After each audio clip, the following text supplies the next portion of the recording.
ओम नमः सिद्धेभ्यः। ओम नमः सिद्धेभ्यः। ओम नमः सिद्धेभ्यः। मंगलमय मंगलकरण वीतराग विज्ञान नमो तार जाते भये अरंतातिमान हर मंगल कर उमा ग्रंथ करण की काज जाते मिले समाज सब पावे निज पद राज शिव उपाय करते कारण मंगल रूप विघ्न विनाशक जुग करण नमो शुद्ध शिव संतप्त मानस शांति जिनके गुणों के गान में वे वर्धमान मान जिन विचरे हमारे ज्ञान। देखो क्या कहते हैं, नौवां अधिकार मोक्ष मार्ग प्रकाशक पुरुषार्थ से ही मोक्ष की प्राप्ति, सबसे नीचे का पैराग्राफ है। वहाँ कदाचित संगी पंचेंद्री पर्याप्त पर्याय प्राप्त की, तब मन द्वारा विचार करने की शक्ति हुई तथा इसके कभी तीव्र रागादिक होते हैं, कभी मंद होते हैं।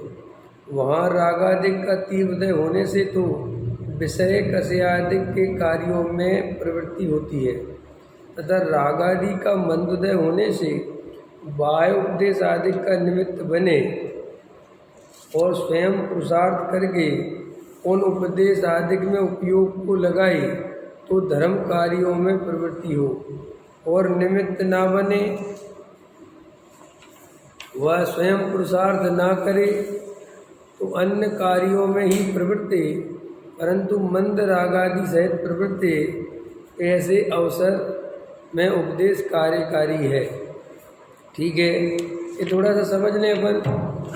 ये देखो, एक तो सबसे पहले सम्यक दर्शन प्राप्त करने के लिए संगी पंचेंद्री होना आवश्यक है, अनिवार्य है। तो सबसे पहले तो बस संगी पंचेंद्री है, अपन मन सहित हैं, अपन विचार करने की शक्ति है। अब लेकिन उसके बाद टोडरमल जी कहते हैं कि तीव्र रागादिक होते हैं, कब समझ में है ना, और कभी मंद होते हैं। रागादिक तीव्रोदय होने से तो विषय कषायादिक में प्रवृत्ति होती है। अब ऐसे बहुत से जीव हैं जो संगी पंचेंद्री हैं, मनुष्य हैं, जैन कुल में भी जन्म ले लिया, लेकिन कषाय की तीव्रता बहुत है। तो कषाय की तीव्रता है तो वे विषय कषाय में लगे रहते हैं। उन्हें ये प्रवचन सुनना, स्वाध्याय करना, इसमें कोई लेना देना नहीं है। अब वो हैं तो संगी भी हैं, जैन कुल में भी जन्म लिया, लेकिन उनको तीव्र कषाय होने से विषय कषाय आदि के कार्यों में ही प्रवृत्ति होती देखी जाती है तथा किसी के रागादिक का मंद उदय होने से बाह्य उपदेश आदि का निमित्त बने। अब मान के चलो किसी के रागादिक मंद है, कषाय मंद है, लेकिन उपदेश का निमित्त नहीं बने, कोई उपदेश सुनाने वाला नहीं मिले। अब उसकी कषाय तो मंद है, लेकिन उस जाति का कोई उपदेश नहीं, तो पूजा पाठ व्रत दान इसमें लग जाता है, दान देने में लग जाता है। ऐसे ही बहुत सारे लोग होते हैं, कषाय बहुत मंद होती है, लेकिन उनको सच्चा उपदेश देने वाला कोई नहीं मिलता। जैसे अन्य जातियों में भी कई जीव ऐसे होते हैं, बहुत मंद कसाई होते हैं, और वे अपने भगवान, जो भगवान मिला, जो धर्म मिला, जो कुल मिला, बड़ी ईमानदारी से, बड़ी नैतिकता से उनकी पूजा भक्ति करते रहेंगे, लगे रहेंगे और अपने भगवान की सेवा में रत रहेंगे। तो एक तो ये भी बहुत ज़रूरी है कि कसाई की मंदता के साथ साथ सही उपदेश भी मिल जाए। ये भी परम सौभाग्य की बात है, क्योंकि उपदेश अगर विपरीत मिल जाए या मिले ही नहीं तो क्या करोगे। अब देखो, बाह्य उपदेश आदि का निमित्त बने। अब चलो उपदेश का भी निमित्त बन गया, सही उपदेश भी मिल गया, लेकिन स्वयं पुरुषार्थ नहीं करे। अपन को उपदेश तो सही मिल रहा है, लेकिन अपन पुरुषार्थ नहीं कर रहे। माने वो मोक्ष मार्ग कितना कितना दुर्गम है कि पहले तो संगी पंचेंद्री हुए, फिर उसके बाद रागादिक मंद हुए, फिर उसके बाद सही उपदेश मिले, फिर उसके बाद उपदेश सुनने में मन लगे, फिर मन लगे और फिर उसको सुन के वैसा पुरुषार्थ करे। अब अपन देखो कितने कहाँ कहाँ अटके पड़े हैं, माने अपन ने कितनी शर्त पार कर ली, अब लेकिन पुरुषार्थ नहीं हो रहा अपना। और स्वयं पुरुषार्थ करके उन उपदेश आदि में उपयोग लगाए तो धर्म कार्यों में प्रवृत्ति हो, तब बात बने। और निमित्त ना बने, वह स्वयं पुरुषार्थ ना करे तो अन्य कार्यों में ही प्रवृत्ति, परंतु मंद राग सहित प्रवृत्ति। मंद राग सहित प्रवृत्ति समझ गए? अन्य कार्यों में लगा रहेगा, पूजा कर लेगा, पाठ कर लेगा, भगवान का प्रक्षाल मार्जन जनवाणी सजा लेगा, ये कर लेगा, मंदिर की सेवा में लगा रहेगा बस। और वो बेचारा जो थोड़ा काल मिला है वो चला जाएगा। इसलिए जिन जीवों को कसाई की मंदता में अच्छा लगता है, अगर वे सम्यक दर्शन की प्राप्ति नहीं करेंगे तो कुछ काल बाद वो कसाय वापस ज्यों की त्यों हो जाएगी। बड़े पंडित साहब एक बात बोलते थे कि बिना सम्यक दर्शन आदि के यदि विरसशील संयम धारण कर भी लेगा तो कालांतर में ज्यों का त्यों हो जाएगा। वैसा बोलते थे कि अभी तो यह ब्रह्मचर्य का पालन कर रहा है और अपने को बहुत बड़ा मानता है कि मैं स्त्री से दूर रहता हूँ, लेकिन जैसे ही इस समय बीतेगा वो वापस ज्यों का त्यों हो जाएगा। क्यों? क्योंकि ये जो पुण्य पाप है, जो कसाई की मंदता है और तीव्रता है, ये तो कर्माधीन है, इसमें कोई पुरुषार्थ नहीं है। ये तो अभी वर्तमान में किसी जीव की कसाय बहुत मंद हो और विरसशील संयम आदि धारण कर ले। अभी अपन ही कितने लोगों को जानते हैं जिनकी कसाय बहुत मंद है और उनने विरसशील संयम भी धारण कर लिए और बहुत सरल परिणाम के भी हैं, लेकिन उन्हें आत्मा त्रिकाली ध्रुव ज्ञाय की बात समझ नहीं आती, उसमें उनका मन नहीं लगता। अपने इधर ही है कि नहीं है? बोलो। उन्हें त्रिकाली ध्रुव की बात सुननी नहीं, उन्हें जो सच्ची बात है उनका सुनने में मन नहीं लगता।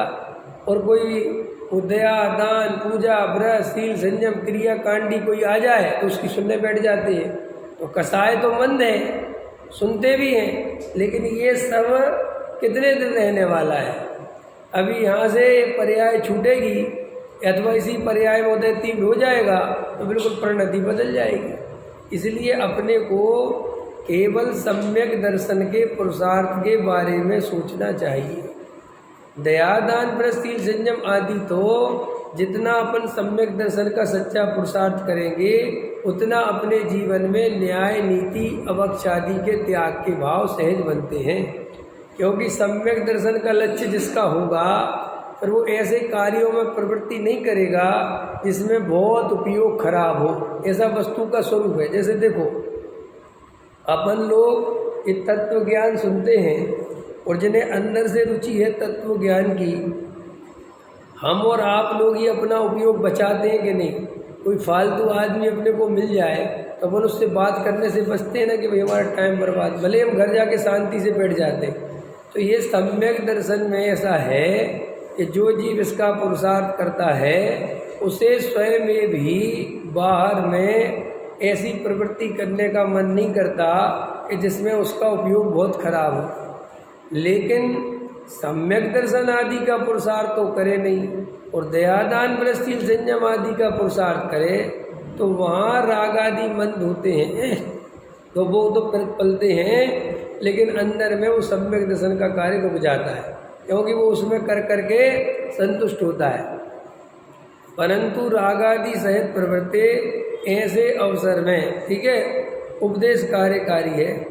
विचार शक्ति रहित जो एक इंद्रियादिक हैं उनके तो उपदेश समझने का ज्ञान ही नहीं है और तीव्र रागादिक सहित जीवों का उपयोग उपदेश में लगता नहीं।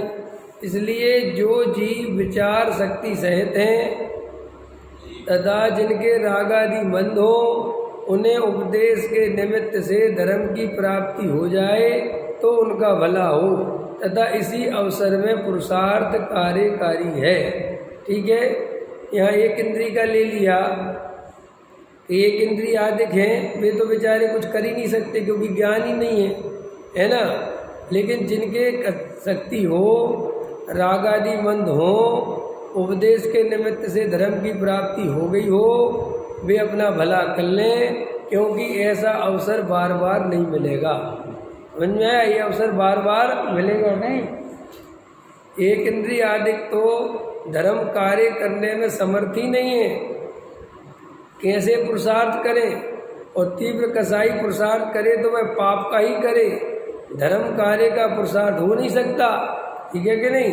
एक इंद्री कर नहीं सकता, तीव्र कसाई कर नहीं सकता। अब तीव्र कसाई क्या है? ये दया दान पूजा भक्ति करने का राग और स्वाध्याय आदि तत्व विचार आदि करने का भाव नहीं है, तीव्र कसाई का ही लक्षण है।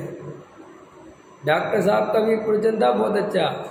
हम क्या समझते हैं, कसाई की मंदता में शुभ भाव होता है और कसाई की तीव्रता में अशुभ भाव होता है कि नहीं?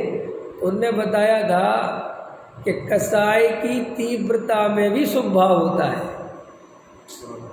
बता था, याद आ गया कि भाई ये क्या मतलब है? बोले आपको मोटा मोटी जो पढ़ाया जाता है वो ये पढ़ाया जाता है कि कसाई की मंदता में शुभ भाव और कसाई की तीव्रता में अशुभ भाव। बोले लेकिन ऐसा नहीं है, कसाई की तीव्रता में शुभ भाव होता है, कसाई की मंदता में शुभ भाव होता है। समझ आए? ऐसे कैसे कह रहे हैं? तो उनने घटित करा था कि दोनों तरफ से घटित करके बता। एक आदमी है,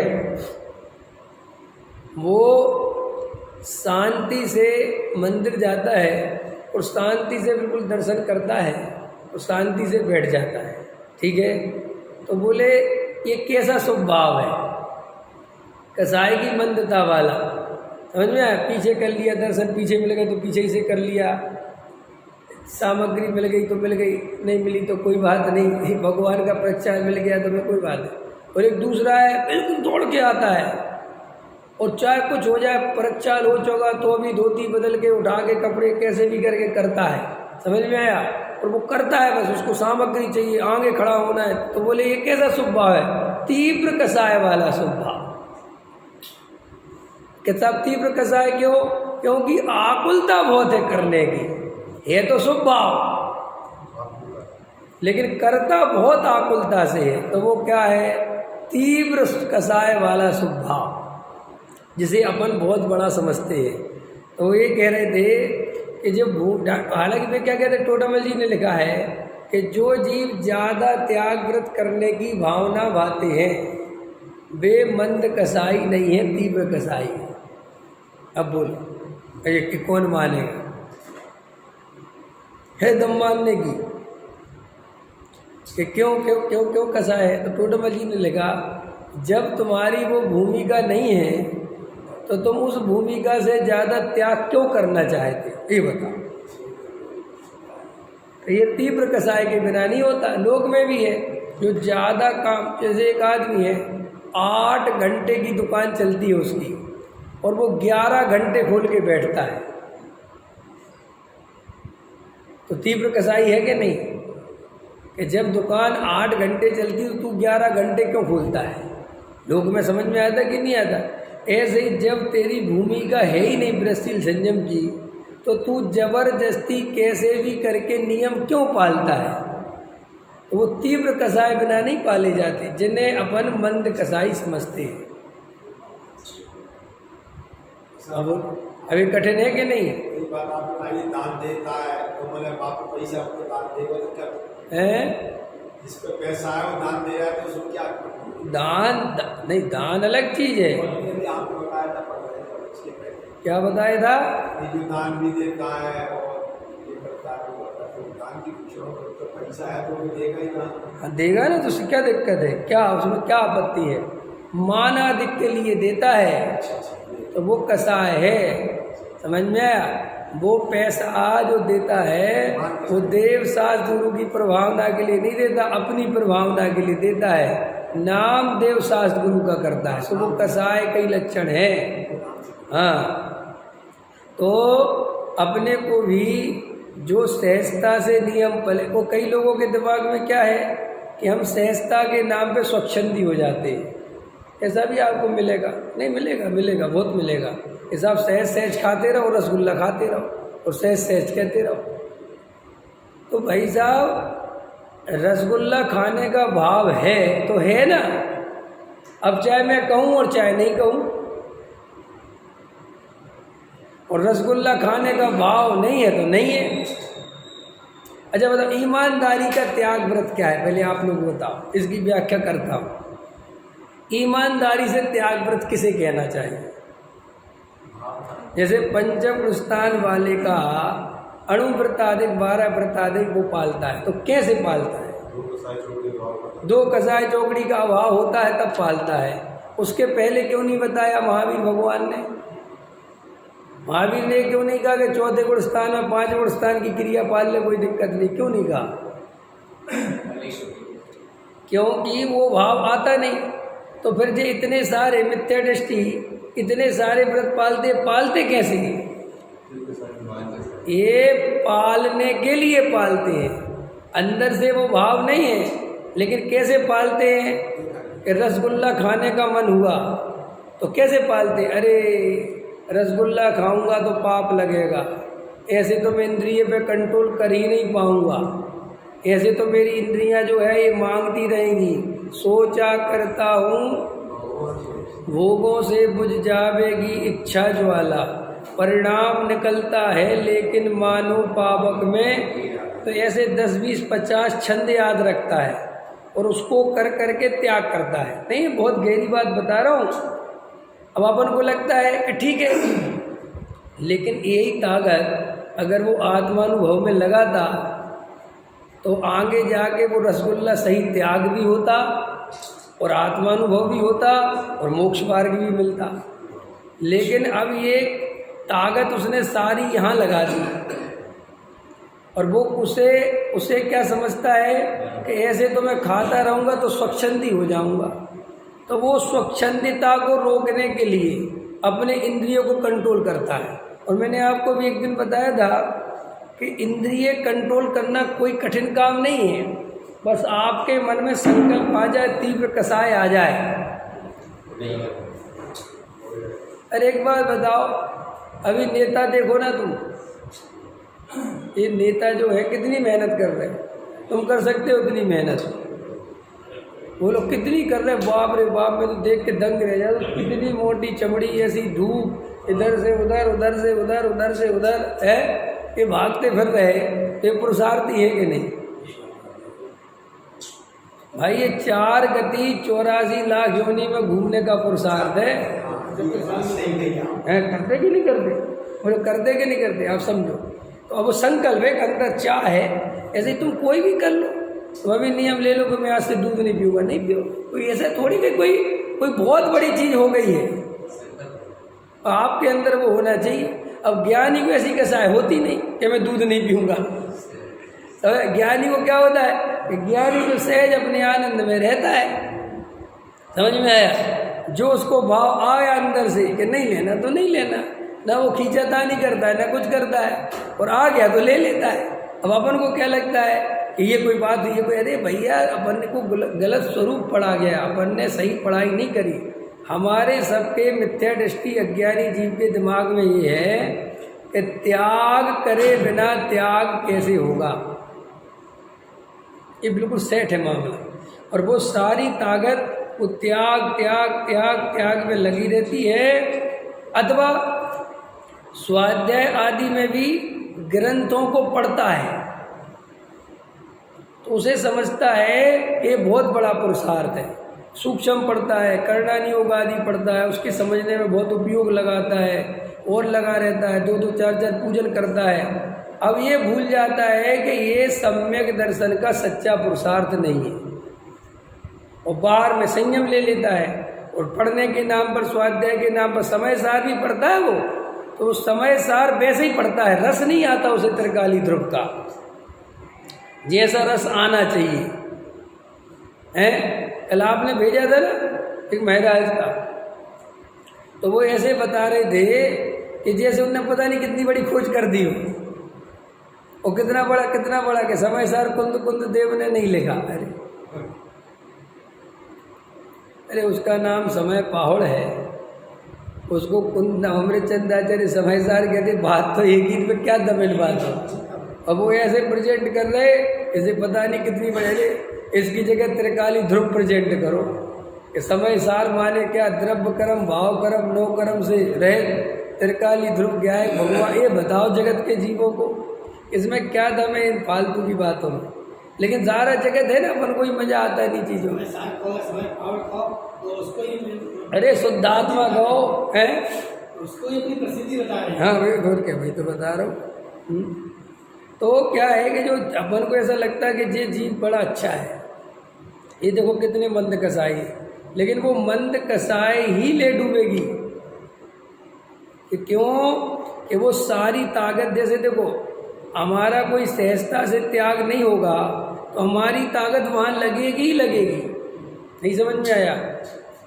अब आपके पास 1 किलो ताकत है, या तो आप आत्म तत्व में लगाओ या त्याग व्रत में लगाओ, और त्याग व्रत आत्म तत्व के बाद होता है, और आपने आत्म तत्व के पहले ही वो सारी ताकत काय में लगा दी, त्याग व्रत में, तो गारंटी से आपका सम्यक दर्शन रुक जाता है। आपको लगेगा ये कैसी बात करते, उससे तो फायदा होता है, कोई फायदा नहीं।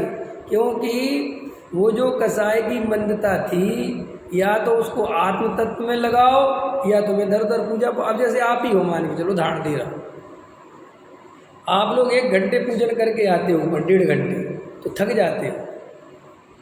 आप लोग कहोगे ऐसी कैसी बात कर। अब आपके कारण क्या है कि आपकी दिनचर्या पूजन के लिए जैसी होनी चाहिए वैसी नहीं। आप मंदिर तो आ जाते हो 6 बजे, और घर में रात को जागते हो 12-12, 1-1 बजे तक, और आपको 6 बजे प्रक्षाल करने की पहले पड़ी रहती है। जब घबरा ना नहीं, अब आप 6 बजे आ गए तो वो नींद तो पूरी हुई नहीं। अब नींद पूरी हुई नहीं, अब 6 बजे से वहाँ खड़े हो, लगे हो, सामग्री बनाओगे, जो भी काम है, फिर वो करते करते तुम्हें 8 बज जाएंगे। अब तुम्हारी जितनी एनर्जी थी वो तो सारी वहाँ लग गई। अब तुम बैठते हो प्रवचन में, तो प्रवचन में वो फ्रेशनेस नहीं आती फिर। लेकिन आपको ज़्यादा अच्छा माना जाएगा, बोलो माना जाएगा कि नहीं? क्यों? कि आप कहोगे हम तो 2 घंटे पूजन करके आए, लेकिन आप जो 2 घंटे पूजन करके आए हो उसी से अब आपका स्वाध्याय में मन नहीं लग रहा है। इसलिए जो पूजन में आते हैं उनको जल्दी जाने की पड़ती है, क्योंकि थके रहते ना शरीर में, और फिर 6 बजे से लगते हैं तो भूख भी लगाती है, समझे? भूख लगाती ना, तो अब ऐसे ही बरसील संयम में लगाओ कि जो शक्ति तुम्हारी तत्व विचार में लगनी थी वो शक्ति तो तुमने काय में लगा दी, बाहर की क्रिया में लगा दी। और वो क्रियाएं सर्वज्ञ देव ने पहले ही बताई थी कि भूमिका के अनुसार गुणस्थान बढ़ते हैं तो होती हैं, और हमने तो गुणस्थान के पहले ही कर दी, तो फिर क्या हुआ कि वो शक्ति लग गई। और फिर अकेली इतनी बात नहीं होती, मिथ्या दृष्टि होने के कारण फिर वो व्रतशील संयम से प्रशंसा मिलती है। तो प्रशंसा मिलने से क्या होता है कि फिर वो भाई साहब और लुटता है, फिर वो चढ़ जा बेटा सूली पे, भला करे भगवान, फिर और मजा आता है। समझ में आया कि नहीं आया? ये पूजन भक्ति में ही तो होता है। कोई कहते आप तो बहुत अच्छा पढ़ते हो, आपकी आवाज़ बहुत अच्छी है, तो क्या होता है फिर और जोर जोर से गाता है, हैं? ऐसे होता है। तो देखो अपने को समझना चाहिए। मैंने ये जो मंद कसाय में तो मैं आपको ये समझा रहा था कि आपको बहुत से लोग ऐसा प्रश्न करेंगे कि साहब सहजता सहजता करते रहो, खाते पीते रहो, मस्त रहो।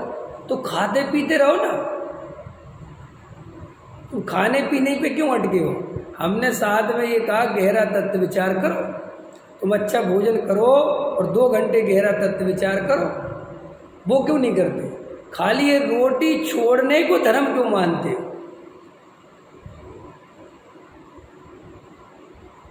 नहीं समझ में आया? जब चौथे गुण स्थान का नाम ही असंयम गुण स्थान है, थोड़ा खतरनाक है भी। चौथे गुण स्थान का नाम ही असंयम है, तुम जबरदस्ती संयम लेने की सोचते ही क्यों, ये बताओ। ऐसा वैसे में तुमको संयम नहीं लेना, क्या फत आ जाएगी।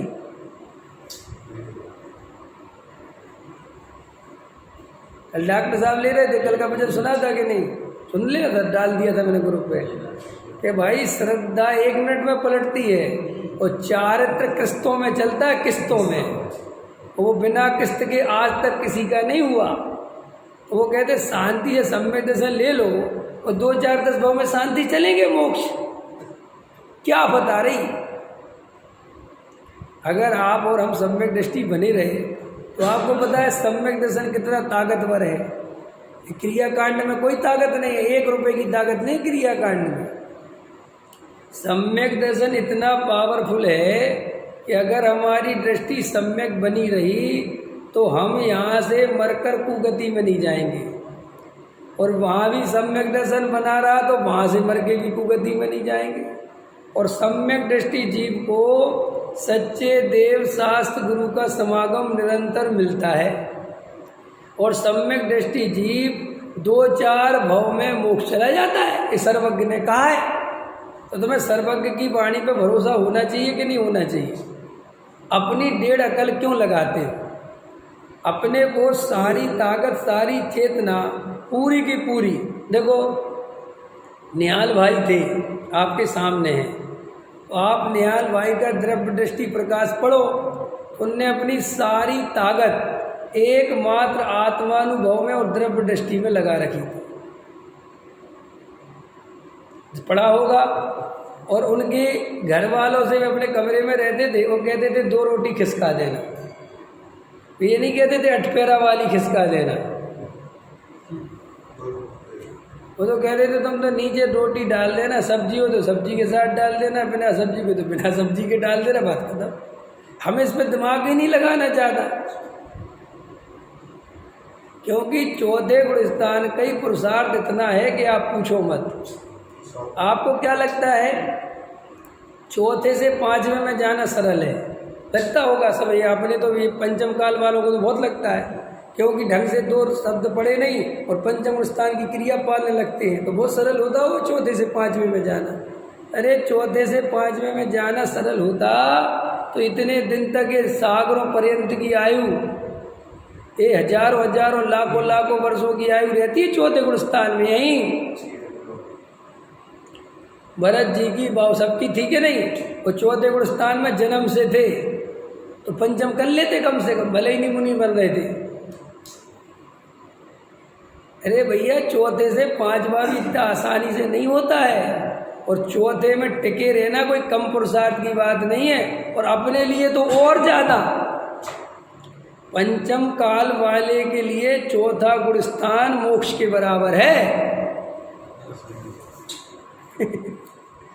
अगर हम चौथे में टिके रहे ना तो मर जाए, तो तुमसे ज़्यादा पुरुषार्थी पृथ्वी पे खोजना मुश्किल है।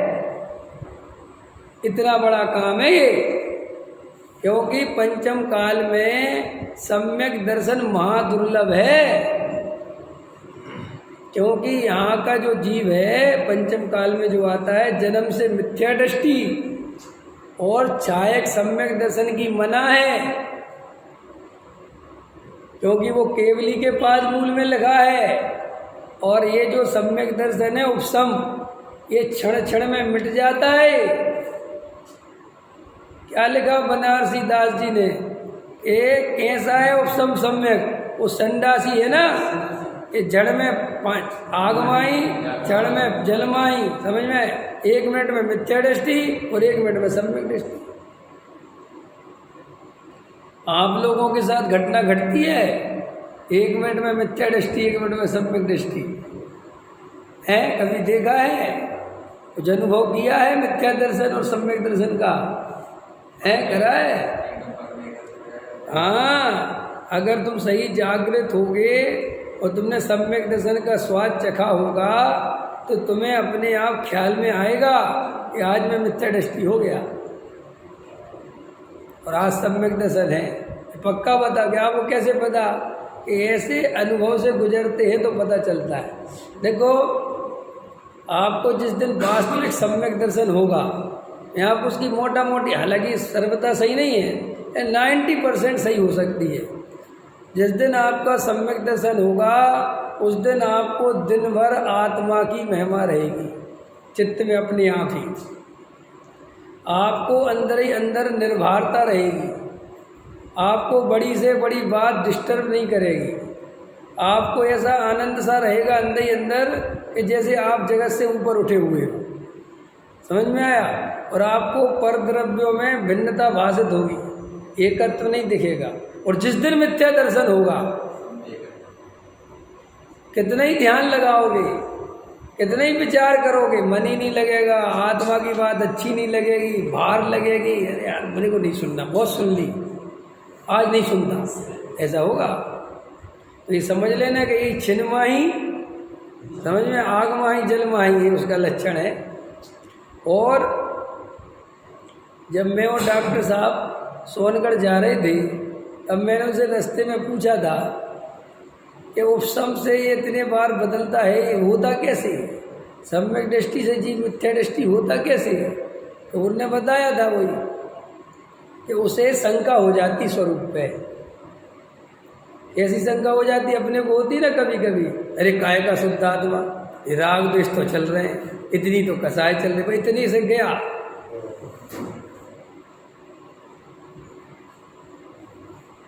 ये ध्रुव का बल नहीं टिकता अपना।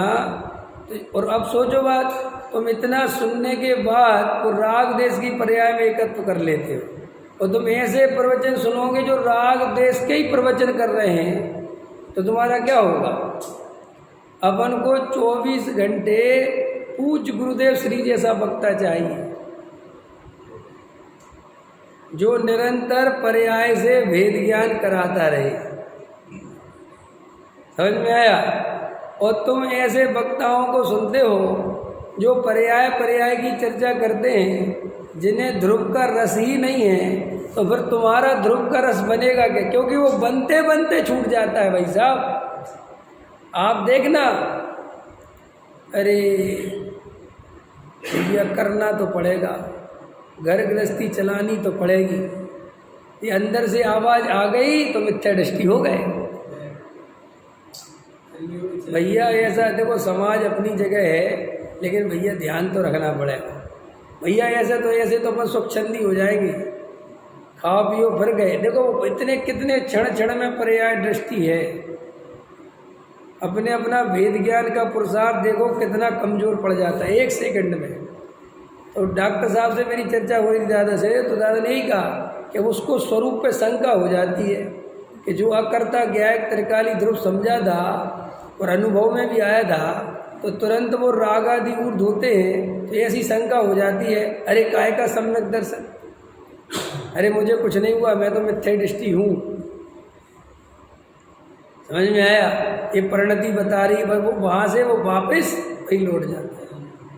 तो इसमें पंचकर्म का कर्म का बन जाता है ही कर्म का ही बल है। अपन तो बहुत हालत खराब है ना अपनी, ये शरीर भी 2 कौड़ी का मिला। समझ में आया? कोई दम नहीं इसमें, जरा से 1 किलोमीटर चलो तो सांस फूल जाए, हैं पछता नहीं खाना।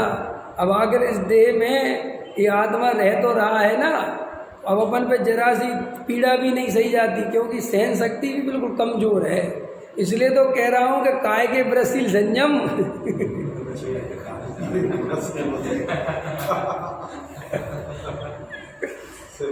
और थोड़ा खतरनाक है, माने ब्रसील संयम, माने ये नहीं कह रहा हूँ कि अब अक्ष खाओ, बाजार का खाओ, ये बिल्कुल नहीं कह रहा मैं। अच्छा शुद्ध सात्विक भोजन खाओ, बढ़िया घर का बना हुआ अच्छी दाल रोटी खाओ बस, और प्रभु के गुण गाओ। 1 टाइम की जगह 2 टाइम खाओ। समझा? ठंडा पियो पानी, क्या बोलते ऐसा कुछ बोलते, दाल रोटी खाओ और ठंडा पानी पियो और आनंद से रहो। आनंद से रहो माने अपने स्वरूप का आनंद करो, खेचा तानी में मत बनो। कुछ नहीं है, कुछ नहीं है, आप कुछ नहीं आफत आ रही। देखो अपन अनंत बार मुनि तो बन ही गए ना, जिनवाणी कह रही है। और अनंत बार मुनि बन के भी अपन के जरा सा भी संयम नहीं आया। आया? अपन पीछे अनंत बार मुनि बने तो उसका कुछ फल आया इस पर्याय में? आपको जरा सा भी संयम आया? कुछ भी नहीं आया। इसका मतलब वो बाहर का वो मंद कसाय रूप संयम असली संयम लाने में समर्थ नहीं है। ठीक? और जिन जीवों ने अपने पिछले जन्मों में अपने साथ सम्यक दर्शन लिया होगा और वे द्रव्यलिंगी न बन के सच्चे सम्यक दृष्टि बने होंगे, वे विश्वविद्यालय में बैठे होंगे कि नहीं?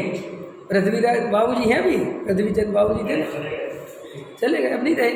हाँ, तो वो एक बात बोलते थे, मुझे याद है कि हो सकता है मैंने महावीर भगवान के साथ गिल्ली डंडा खेला किसी पर्याय में, समझ में आया? हो सकता है मैं आदिनाथ के दरबार में कोई राजा बन के बैठा हूँ। बहुत बहुत अच्छा बोलते, क्यों के पर्यायों का भरोसा थोड़ी किस किस का संग किया मैंने।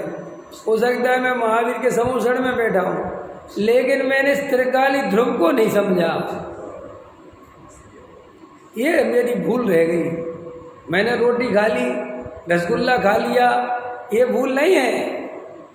अभी डॉक्टर साहब परसों के प्रवचन में ले रहे थे कि मुझे भी पाठमालाएं लिख रहे थे, बालबोध वगैरह वीतराग विज्ञान, तो बोले सबको एक एक पाठ दे दो लिखने के लिए। युगल बाबू जी को, बाबू भाई को, नैनीजन पाटनी को, सबको बांट दिए कि भाई एक एक लेसन अपने अपने हिसाब से बनाओ और यहाँ पर उसको छापेंगे। बोले ठीक है। तो बोले राम जी भाई को और ले लो। तो गए राम जी भाई के पास, बोले बाबू जी राम जी भाई को जानते हो ना आप लोग हैं? हाँ, गांधी जी के वकील, हाँ बहुत बड़े वकील थे अपने ज़माने के, समझ में आया? उनके पास गए, तब तो बूढ़े हो गए वो। तो बोले वो बाबू जी अपन ये लिख रहे हैं, एक आप भी लिख दो। बोले लिख लो। एक ही भूल है, अपनी आत्मा को नहीं जाना। तो बोले यही लिख दूँ? अरे कुछ बड़ा सा पाठ, तो बोले बस मुझे और कुछ नहीं, लिख सको तो ये लिख दो, इस जीव की अनादि काल से लेकर अब तक और कोई भूल नहीं है। हमने विषय भोगों में प्रवृत्ति करी, हमने शादी करी, बाल बच्चे करे, ये कोई भूल नहीं है। हमने इनसे झूठ चोरी करी है, कोई भूल नहीं है। तो क्या भूल है कि अपनी आत्मा को नहीं पहचाना, अपने स्वरूप को नहीं जाना, और ये भूल है जीव की। और कोई अपराध है ही नहीं हमारा, क्योंकि बाकी के जो अपराध हैं वो जीव कर नहीं सकता, सिर्फ मानता है कि मैंने करी। ये ऐसे अपराध है। कल का प्रवचन सुन लेना डॉक्टर साहब का, नहीं सुना देखो कितना ज़्यादा उदाहरण भी कितना ज़्यादा दे रहे थे कि एक आदमी गरीब सेठ जी से 10,000 रुपये कर्जा लिया, वो बिल्कुल गरीब फक्कड़ बेचारा। जब कोर्ट में पेश हुआ तो उसके पास ढंग के तन पे कपड़ा भी नहीं था, फटे पुराने चीथड़े कपड़े पहने था। और जज बोला, बोलो तुमने सेठ जी से 10,000 रुपये लिए? माई बाप मर जाऊंगा, मेरे खाने भी नहीं हैं, मैं 10,000 रुपये नहीं दे पाऊंगा। फिर क्या कह रहा है जज? अरे बकवास बंद कर, पहले ये बता तूने 10,000 रुपये लिए? कल श्रद्धा चाहत को समझाया था उदाहरण से, कह रहे साहब कह तो रहा हूँ मेरे बाल बच्चे भूखे मर जाएंगे, मेरे घर में 1 रुपया नहीं है, मैं 10,000 रुपये नहीं दे पाऊँ। अरे तेरे समझ नहीं आती? तो उससे पूछ रहा हूँ 10,000 रुपये सेठ जी से लिए? तो वो तीसरी बार कहता है बाबूजी मैं 25 रुपये महीने दे दूंगा। क्या कहता है कि साहब मैं 25 रुपये महीने दे दूंगा। अरे तेरे बुद्धि खराब है क्या? तुझसे कह रहे ये बता पहले 10,000, ये केस ये नहीं चल रहा कि दे देगा कि नहीं दे देगा, अभी पहले ये सिद्ध कर, ये बता कि तूने 10,000 रुपये लिए कि नहीं लिए? कि हाँ साहब लिए। बस बात खत्म हो गई, रुक जा। सेठ जी इसने स्वीकार किया है, इसने 10,000 रुपये लिए हैं और आपने 10,000 रुपये दिए हैं, बात हो गई। जब सुनो ये तुम्हें 1 रुपया नहीं देगा। क्या कि वो कह रहा था कि 25 रुपये देगा, तो क्या बोला जज, कहाँ से देगा तू 25 रुपये, कहाँ से देगा, है तेरे पास 25 पैसे नहीं है, 25 रुपये महीने कहाँ से देगा। तो वो एकदम, वो जो गरीब आदमी था, अरे उसने कहा जी तो हमारी तरफ बोल रहा है। तो बोले कुछ नहीं दे रहा है, कोई किस्त विस्त नहीं बनेगी, समझ में आएगी नहीं, ना 25 रुपये, ना 10 रुपये, ना 15 रुपये। तो फिर करना क्या है कि जब हो जाए तब देना। अरे भगवान स्वीकार ही करता था बस, अरे स्वीकार कर कि सेठ जी ने कहा कि बोलो सेठ जी अब क्या करें इस गरीब के हाथ के, क्योंकि हम बांध नहीं सकते इसकी किस्त, क्योंकि बेचारे के पास कुछ नहीं है, कल 25 रुपये दे भी जाए और अगले महीने नहीं हो तो बोले जितना हो 5 रुपये 2 रुपये देते जाना, कोई किस्त विस्त का चक्कर नहीं।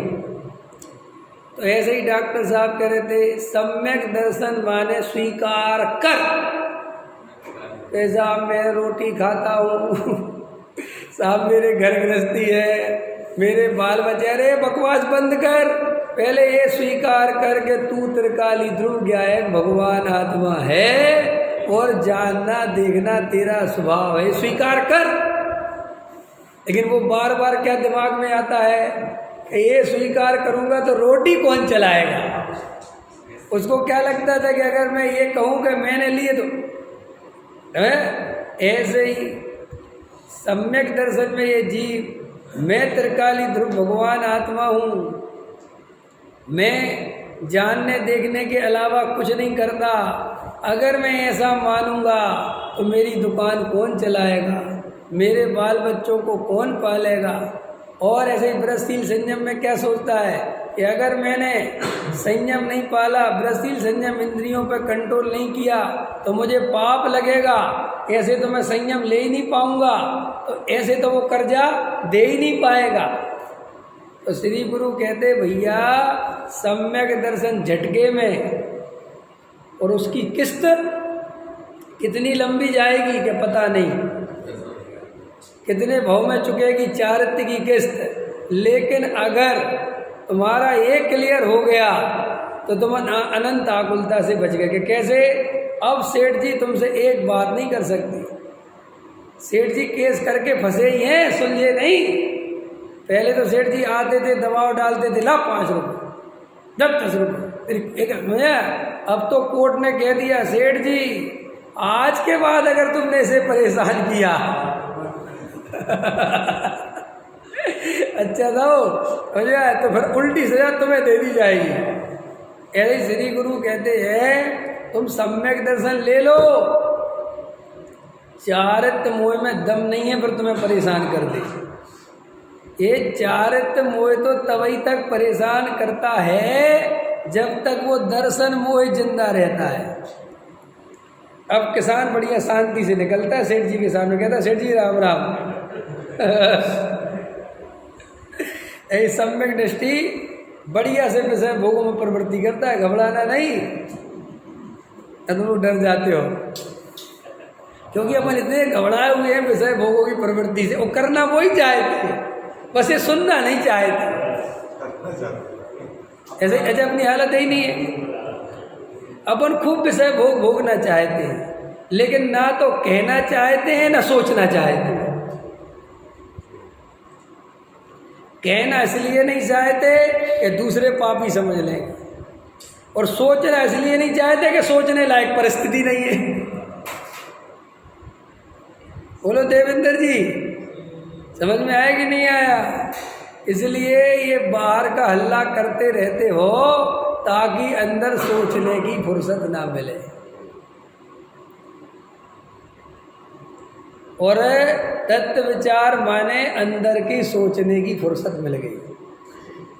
तत्व विचार समझ गए, शांत होकर बैठ गए तो अब तुम्हारे अंदर जो भरा है वो निकल निकल के आएगा, और वो जो असलियत तुम्हें सामने आएगी उससे जो अभी थोड़ी धर्मात्मा की फीलिंग आ रही थी, तुरंत काय की फीलिंग आएगी? पापी की। इसलिए ढोल मजीरा बजाओ, जोर जोर से गाओ, से तीर्थों पे चलो, शिविरों में चलो, जिनवाणी सुनो, नाचो कूदो, लेकिन शांत होकर मत बैठो। ताकि इन हल्ला के शोरगुल में अंदर की वासना कहीं दबी रहे और हमें पता ना चले।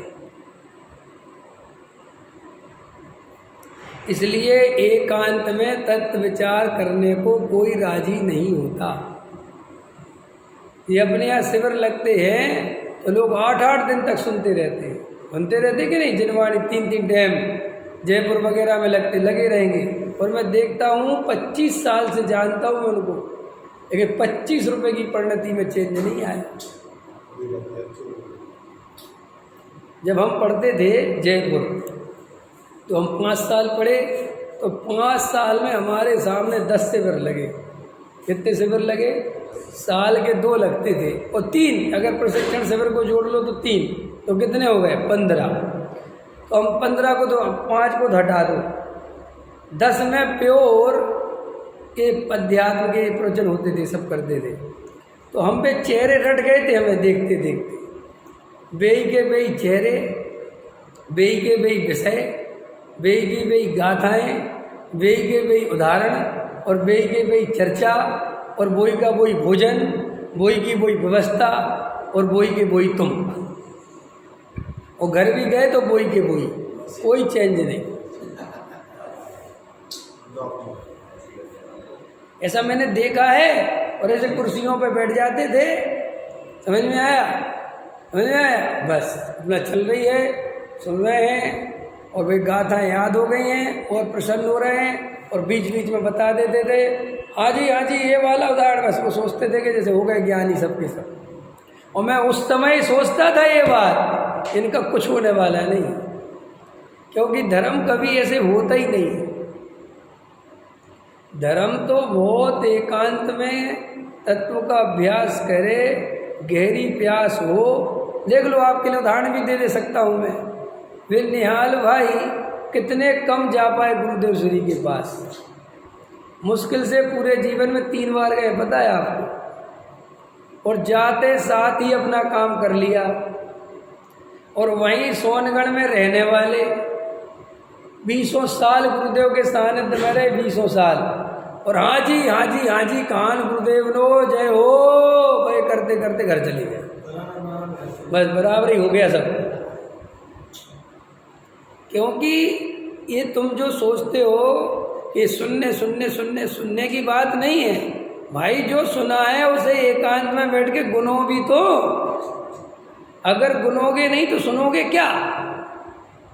लेकिन बस अपन तो बुनते तो कुछ है नहीं, बस सुनते रहो। सुनोगे ये सुनने में, अभी जैसे मैं बोल रहा हूँ और आप सुन रहे हो, तो हमारे जो उपयोग क्या है कि यहाँ लगा है तो अंदर का क्या चल रहा है वो पता नहीं चलता है। और अभी मैं बंद हूँ और फिर मैं कहूँ कि आधा घंटा यहीं बैठे रहना, तुम आधा घंटा आधा मिनट बैठ के दिखाओ। ईडमोकार मंत्र पढ़ना भारी पड़ जाता है, जबकि ईडमोकार मंत्र तो अवलंबन है ना, नमो रिंदड़म नमो सिद्धड़म नमो वारियड़म, इसमें भी पढ़ लेते हो। मैं कहूँगा आज से ईडमोकार मंत्र पढ़ना, शांत होकर खड़े रहना जितनी देर मन लगे। इतना कठिन लगता है क्योंकि अंदर की वासनाएं पता चलती हैं। तो देखो भाई, पता नहीं चलेंगी तो रोग मिट गया ऐसा नहीं है, या उनको विरसशील संयम की चादर ओढ़ लोगे तो अंदर की वासनाएं मिट गई ऐसा नहीं है। अरे सम्यक दृष्टि बनो, चिंता मत करो। देखो हमारा काल ज़्यादा नहीं है, आयु कम है, हमारे पास समय कम है, शरीर में शक्ति नहीं है। बिल्कुल ज़्यादा अपना दिमाग मत लगाओ, न धूप में जलो, न तपो, न शरीर को कष्ट दो।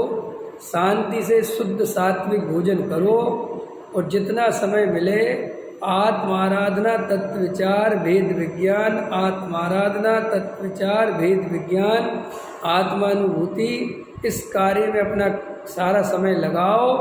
अगर बाहर में निवृत्ति हो, व्यापार आदि कर ऐसे राग नहीं हो तो बहुत अच्छी बात है।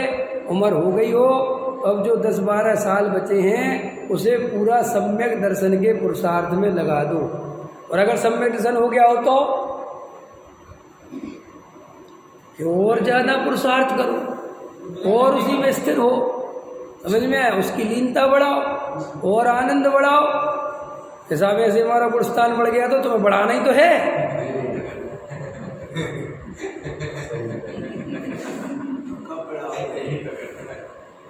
अभी तुम्हें तो कह रहे थे कि हमें त्याग व्रत कराओ, हम तुम्हें रास्ता बता रहे।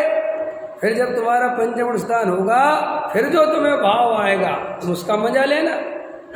अभी चौथे का मजा लो, लेकिन मिथ्यात्व का मजा मत लो भाई। मिथ्यात्व का मजा निगोद की सजा है।